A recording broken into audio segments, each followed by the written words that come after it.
seharusnya kita berdoa dulu sesuai dengan agama dan keyakinan kita masing-masing. Oke? Doa akan dipimpin oleh ketua kelas. Silakan. Mari kita berdoa sesuai dengan ajaran dan keyakinan masing-masing. Berdoa dimulai.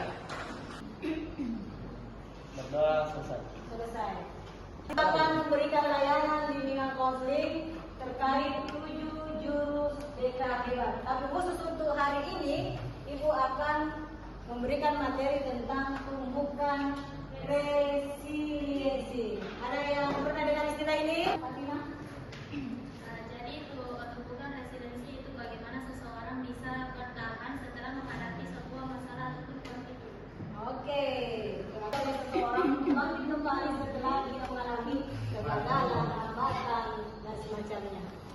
Oke, sebelum kita lanjut, kita kembali ke materi ya. Hari ini kita akan membahas tentang tumbukan resiliensi. Terkait dengan ini, aktivitas yang akan kita lakukan adalah kita akan bermain, kita akan membangun menara. Setiap kelompok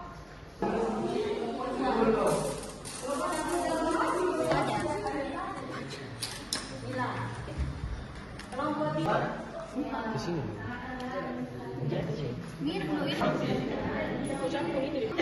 silakan. Jadi waktunya lagi 5 menit ya. Sudah lewat 5 menit. Ada yang sudah jadi? Ada yang sudah berhasil?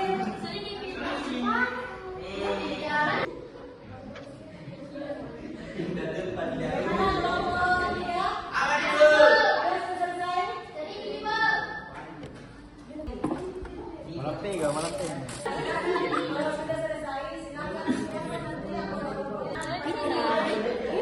berikan pada kepada kelompok 4. Ya, silakan.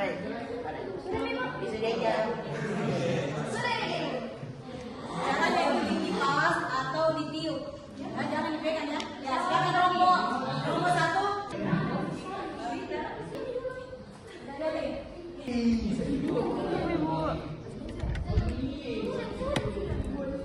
Oke, silakan dikipas atau ditiup.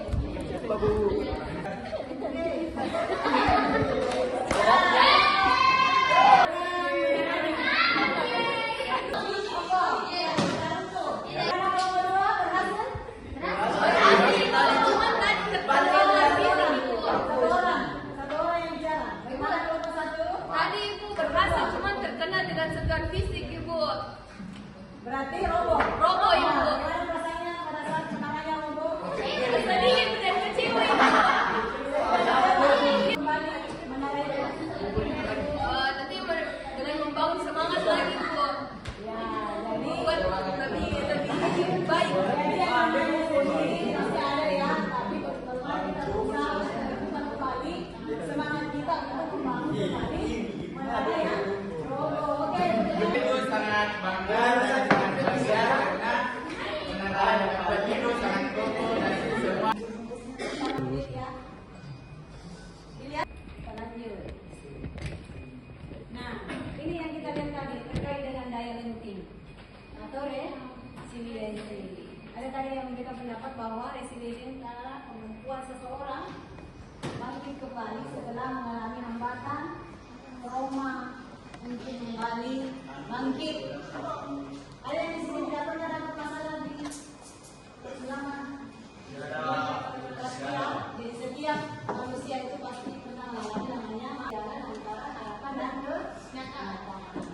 Tapi ada yang biasa terpuruk, ada yang biasa larut dari masalahnya sampai stres, kemudian tidak mau ngapa-ngapain.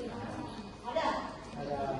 Sekarang inilah yang kita mau kembangkan, bagaimana kita mempunyai daya lenting yang kuat dalam menghadapi masalah. Jadi ada namanya kekuatan.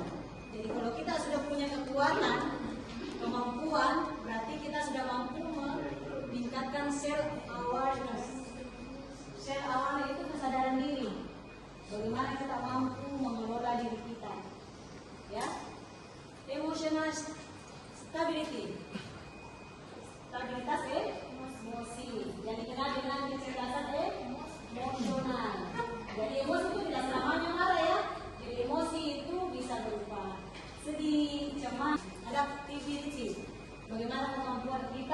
untuk beradaptasi dengan lingkungan. Kemudian ada positif perspektif. Bagaimana kita menyandang, melihat sesuatu itu dengan positif. Jadi harus selalu positif thinking.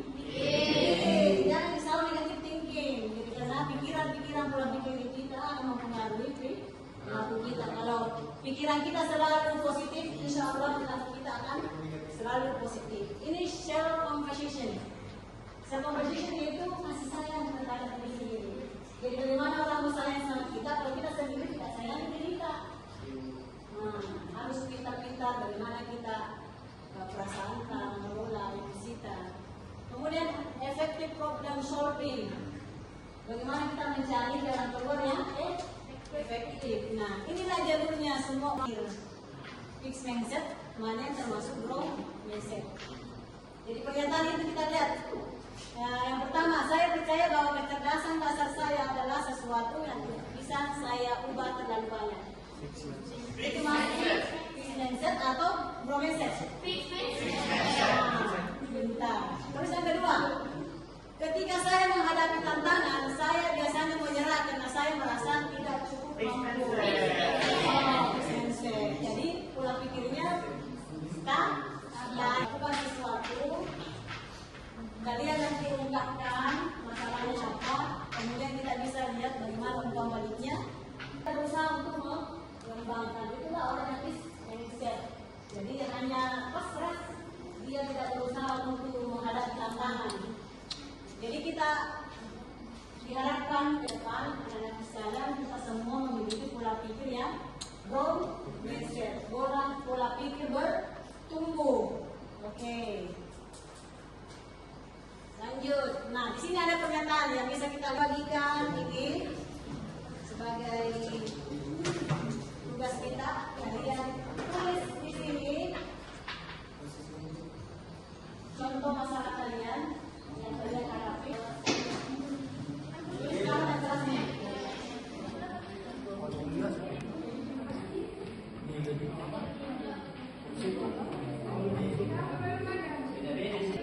Saja, di atas saja dulu.